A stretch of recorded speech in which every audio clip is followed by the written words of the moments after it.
તેરા ને તેરા, તારું ને તારું. નહીં વસ્તુ તીન લોકનમાં, મેં સદગુરુ ચરણ ધરું. બોલો બોલો ગુરુભાઈ, બોલો.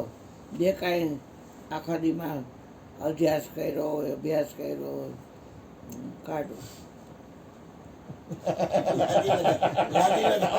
બોલીએ સદગુરુ મહારાજની જય. એટલે જીવનમાં આચરણનું મહત્ત્વ બતાવ્યું છે.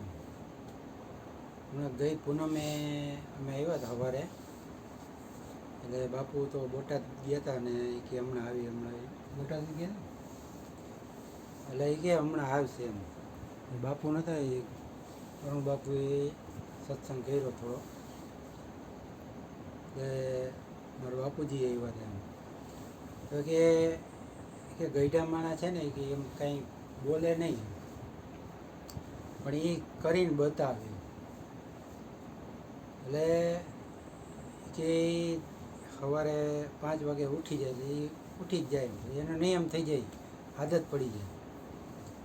એટલે વડીલોનું આચરણ એમ એ આચરણ જોઈને આપણા જીવનમાં કાંઈક ઉતરતું હોય. પછી મારા બાપુજી એટલે વખાણ કરવું એવું નથી, પણ એ ડેઈલી અને 10 થી 12 એ ભજનનો ટાઈમ એટલે ટાઈમ પછી હોય જ જવાનું. એ ન જાય તો એને ચેન્નાઈ ન પડે, કે એ વર્ષોની આદત પડી ગઈ છે. અને ખૂબ ભજનમાં જાતા એ મેં જોયેલું છે. એ રાતે કદાચ 12-1 વાગે આવ્યો હોય કે ભજનમાંથી ગમે ત્યાં આવ્યો હોય, સવારે 4-4:30 ઉઠીને પછી શાકભાજી લેવા જવાનું જુબેલી માર્કેટ. એ જુબેલી માર્કેટ શાકભાજી લઈ આવે, 8-8 આવે, પછી બધું મોકું પાડીને પાછી લારી કરીને પાછું જવાનું ફેરીમાં. અને એ વર્ષોનો એનો ક્રમ છે. ભજનમાં તો ખૂબ જાય.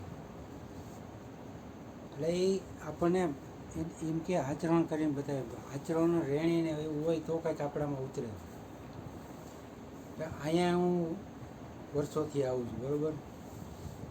તો બેન હતા ત્યારે તો કદાચ કૃષ્ણ કાંઈ કરતા હોય કે ન કરતા હોય, પણ એ પછી એ રોજ સવારે 12 નીકળીને હાવણી લઈને વાળતા.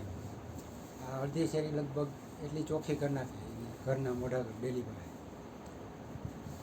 ભલે ગુરુ મહારાજ કરે, પણ ટૂંકમાં એનું આપણે જોયું હોય તો આપણને ખબર પડે ને કે આ નકર એને કંઈ કરવાની જરૂર નથી. તમે બેઠા રહીએ તો કોઈ કંઈ કહે નહીં એને કે ભાઈ વારવું ને આન તેની જરૂર છે. સાફ સફાઈ એટલી વાસણો હોત એ ઉટકતા એમ. એટલે મહાપુરુષોનું આચરણ એમ. મારા ગુરુજી ભેગો ગયો તો જયરામ બાપાની વાડીએ. હું તો કાંઈ નહોતો કરતો, પણ ગુરુજી એ બધું પૂરું થયું ને એટલે એ બધું એ હંકેલો કરવાનો હોય એમાં એ લાગી ગયા હતા.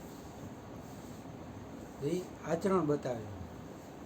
એ સંતો મહાપુરુષોનું જીવનમાં જોવું એમ. ગાંધીજીને તો કે કહી ગયા કે મારું જીવન એ જ મારો સંદેશ. હમણાં જ થોડો ટાઈમ પહેલાં હજી નરેન્દ્ર મોદી સત્તામાં આવ્યું, બરાબર. તો એણે ખાલી કહી દીધું હોત કે ભાઈ સ્વચ્છતા અભિયાન ચાલુ કરો તો એ હાલત, પણ એણે ખુદે ઓલું ઝાડુ લઈને હાથમાં લઈને અમુક જગ્યાએ સાફસૂફ કર્યું. એટલે એનું આચરણ બતાવે. આચરણ થકી જ સંતો હોદરા છે. એક કંઈક દાદુ દયાળનો કિસ્સો એવો જ છે. એને આશ્રમે કોઈક છત્રીનો જણ આવતો હતો, તો એ તો ઝાડુ લઈને મારતા હતા. એનું ધ્યાન નહોતું. ઓલાએ પૂછ્યું કે ભાઈ દાદુ દયાળનું ઘર ક્યાં, દાદુ દયાળનું ઘર ક્યાં? હવે સત્સંગમાં સાંભળેલું. તો ઓલાએ કદાચ ધ્યાન નહીં આવ્યું તો ઓલાએ આ ઉપાડીને 2 લાફા મારી દીધા. કે કંઈ ન પૂછ્યું કે દાદુ દયાળનું ઘર ક્યાં બોલતો નથી, કે સાંભળતો નથી, એમ કરીને તો વયો ગયો. પછી થોડેક ગયો ત્યાં રસ્તામાં બીજા પાછા સેવકો આવતા હતા. એને પૂછ્યું કે ભાઈ દાદુ દયાળનું ઘર, તો હાલો કે અમે ત્યાં જ જઈએ. એ પાછો આવ્યો તો પાછો ત્યાં જ આવ્યો. અહીંયા તો હું આવ્યો હતો. તો કે આ દાદુ દિયાળી છે ઓહો એ કે એ દાદુ દિયાળ છે કે પછી તો એને પસ્તાવો થયો તો એ કે કાંઈ વાંધો નહીં કે તે 2 લાફામાં લીધે એમાં શું થઈ ગયું તું કે ગુરુ કરવા નીકળ્યું હોય તો એવું તો થાય કે તે ચેક કરી લીધું ને એમ એ સંતોનું જીવન આવું હોય છે એટલે બધાયનું આચરણ જોઈને આપણને કાંઈક શીખવા મળે. બોલીએ સદગુરુ મહારાજની જય. બોલો બેન બોલો. વાહ વાહ સરસ. વાહ